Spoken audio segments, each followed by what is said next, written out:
જાંબુ ખાવા તો બધા પસંદ કરે છે, પણ આજે એમાંથી એકદમ ટેસ્ટી જાંબુ શોટ બનાવતા શીખીએ. આ શોટ ટેસ્ટમાં ખાટો મીઠો અને ખૂબ જ રિફ્રેશિંગ લાગે છે. તો તેના માટે પહેલાં જાંબુ લઈશું, તેને સારી રીતે ધોઈ લઈશું અને નાના ટુકડામાં સમારી લઈશું. હવે આ સમારેલા જાંબુને મિક્સર જારમાં ઉમેરી દઈશું.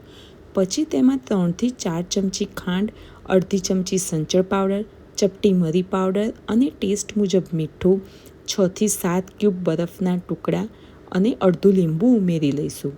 હવે આ બધી વસ્તુને મિક્સરમાં સારી રીતે ક્રશ કરી લઈશું. જ્યાં સુધી એકદમ સ્મૂધ મિશ્રણ તૈયાર ન થાય ત્યાં સુધી તેને બ્લેન્ડ કરીશું. અને જો આ મિશ્રણ હજુ થોડું ઘટ્ટ લાગે તો બીજા 2થી 3 ટુકડા બરફના ઉમેરવાના, પણ પાણી બિલકુલ અહીંયા ઉમેરવાનું નથી. તો હવે આ મિશ્રણ ક્રશ થઈ ગયું છે. હવે સર્વિંગ માટે નાનો શોર્ટ ગ્લાસ લઈશું. ગ્લાસની કિનારી પર થોડું લીંબુ લગાવી લઈશું અને પછી તેને મીઠામાં ડીપ કરી દઈશું.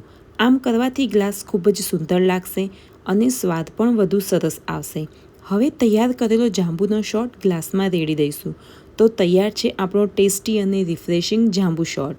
અને હા, તમને મારી આવી અવનવી રેસીપી ગમતી હોય તો વિડીયોને લાઇક કરો, શેર કરો અને ચેનલને સબસ્ક્રાઈબ કરવાનું ભૂલતા નહીં. જય શ્રી કૃષ્ણ.